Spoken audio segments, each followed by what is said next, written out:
महाराष्ट्राचा आराध्य दैवत राजा शिवछत्रपतींना वंदन करू। शिवसेनेचे शिल्पकार माननीय स्वर्गीय शिवसेना प्रमुख यांचं पुण्यस्मरण करू आणि ज्यांनी शिवसैनिकांना बाळकडू पाजलं, जो शिवसैनिक घडवला वाढवला, ते स्वर्गीय दिघे साहेब आणि रात्रंदिवस आपल्यासाठी काम करणारे महायुतीचे सर्व नेते। आपण सकाळी मला वाटतं 12 वाजल्यापासून इकडे आलात आहे। मी सर्वप्रथम कार्यक्रमाच्या आयोजकांच्या वतीनं आपली व्यक्त करते। मला माहिती आहे आपण एका जागेवर असं बसू शकत नाही, परंतु माझ्या महिलांना एक विचारणं आहे, आपल्याला जी लाडकी बहीण योजना आली, मी फार त्याचा उल्लेख करणार नाही फार वेळा, पण ते पैसे जसे जमा झाले असा संदेश आपल्याला बँकेतून आला, ते पैसे घेण्यासाठी आपण तासनतास बँकेमध्ये लाईन मध्ये उभे होतो। मला वाटतं 7 वाजल्यापासून आमचा नंबर लवकर लागायला पाहिजे, हे सगळ्यांनी आपण पाहिलेलं आहे। पण आपल्याला ही योजना कायम चालू ठेवायची आहे। अनेक योजना आहेत, तिथे सगळ्यांच्या भाषणात त्याचा उल्लेख झाला। आपलं महायुती हे एक कुटुंब आहे आणि या महायुतीच्या कुटुंबामध्ये 20 तारखेला लग्न आहे। आपल्या पत्रिका वाटून झाल्या, हळद यायची आहे, 20 तारखेला लग्न लावायचं आहे। म्हणजेच 20 तारखेला जसं तुम्ही उमेदवारी अर्ज भरल्यानंतर ज्या उत्साहात सगळ्यांनी प्रचार केला, त्याच्यामध्ये महिला आघाडी, सर्व महिला आघाडीच्या प्रमुख, त्यांच्या सहकारी, सर्व शिवसैनिक पदाधिकारी आणि सगळ्यात महत्वाचं इथे सगळे बसलेले आहेत, त्यांना माझं सांगणं आहे, जनाटे साहेब प्रचार करत असताना आपल्या कार्यकर्त्यांची कुठेही जीभ घसरली नाही।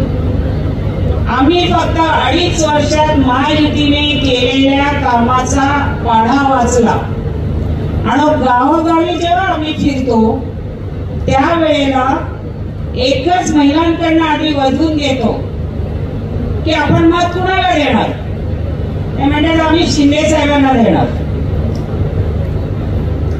जनाटे साहेब काल पालघर विधानसभेच्या कासा ग्रामपंचायतच्या हद्दीमध्ये घोडमध्ये चिकन पाडा आहे, तिथे मी रात्री गेले, वाजले होते 11:15, तर पाड्यावर शेवटी उशिरा जायला लागला। आपल्या पाड्यावर आपल्या समाजात घेतल्याशिवाय चालत नाही। असं म्हणे की दारू ही अधिवेशनच्या पाचवीला पुजलेली आहे, बरोबर आहे ना?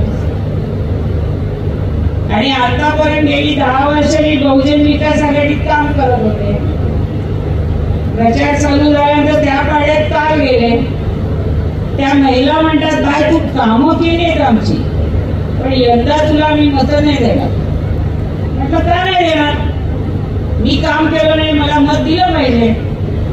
नाही पण औंधा आम्हाला ना शिंदे साहेबांना मत द्यायचं आहे, त्यांनी आम्हाला पैसे दिलं, आता पण मला एवढ्या पैशात मी काम दिलं ना तुला, मग तिला मी म्हटलं मी पण आता शिंदे साहेबांचंच काम करते, मी त्याच्यासाठी तुझ्याकडे मतदान। मला सांगण्याचं तात्पर्य एवढं आहे, महिलांमध्ये ही योजना महिलांनी ठरवलंय, महिलांनी पण केलंय की आम्ही काही झालं तरी महायुतीच्या उमेदवारालाच निवडून देणार आहोत, पण गाफील राहू नका।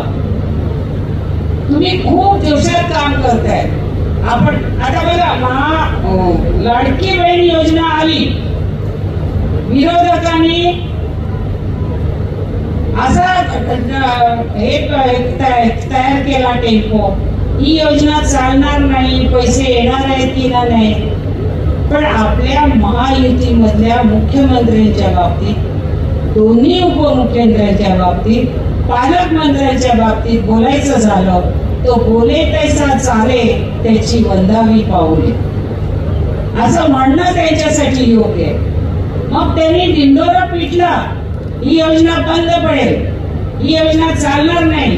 पण महाविकास आघाडीच्या जाहीरनाम्यामध्ये ते लोक म्हणतात लाडक्या बहिणीला आमचं सरकार आलं तर आम्ही 3,000 रुपये देणार.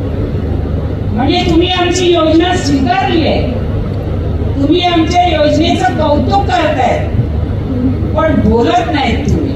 तुम्हाला माहित आहे, पण या महाराष्ट्रातल्या जनतेने, या पालघर जिल्ह्याच्या जनतेने ओळखले काम कोण करते.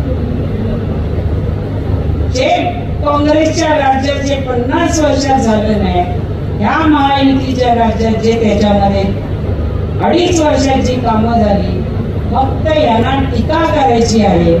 टीकेमुळे आपण त्याच्यात लक्ष द्यायचं नाही. आपला फक्त म्हणजे फक्त धनुष्यबाण लक्षात ठेवायचा आहे.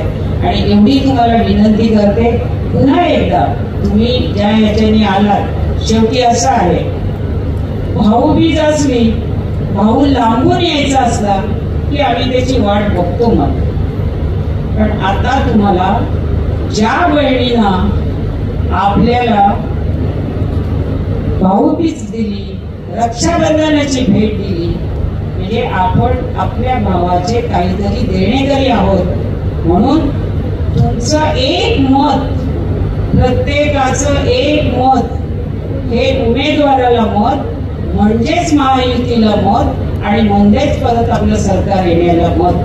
मी तुम्हाला विनंती करते, जो टेम्पो प्रचारात सगळ्या शिवसैनिकांचं, सर्व महायुतीच्या कार्यकर्त्यांचं, पदाधिकाऱ्यांचं आणि विशेष म्हणजे महायुतीतल्या सगळ्या महिला पदाधिकाऱ्यांचं मी खास करून कौतुक करते. पण जो टेम्पो तुम्ही आजपर्यंत ठेवलाय, तोच टेम्पो आपल्याला 23 तारखेपर्यंत ठेवायचा आहे. आणि आपल्याला दोन्ही आमदार आपले निवडून आणायचे. कारण मी पालघरमध्ये सुद्धा काही भागात मी प्रचार करतेय, त्याच्यामुळे वातावरण तिथेही चांगलं आहे. आणि इथेही म्हणजे मला अशी जो काय अभ्यास आहे एवढ्या वर्षाचा, कदाचित तुम्ही बसले तुमच्या इतकं मला कळत नसेल, पण मला असं वाटतंय की ह्या बोईसर विधानसभेमध्ये आपल्या या पट्ट्यामध्ये आपण 1 नंबर लागतो. त्याच्यामुळे हा 1 नंबर आपल्याला गमवायचा नाही. 2019 पुनरावृत्ती करायची नाही.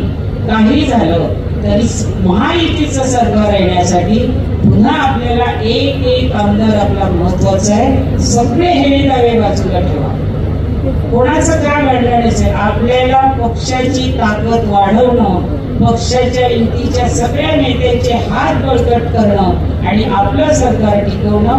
पुन्हा सरकार येण्यासाठी तुम्हाला पुन्हा एकदा विनंती करते की आपण 20 तारखेपर्यंत असेच काम करत राहा.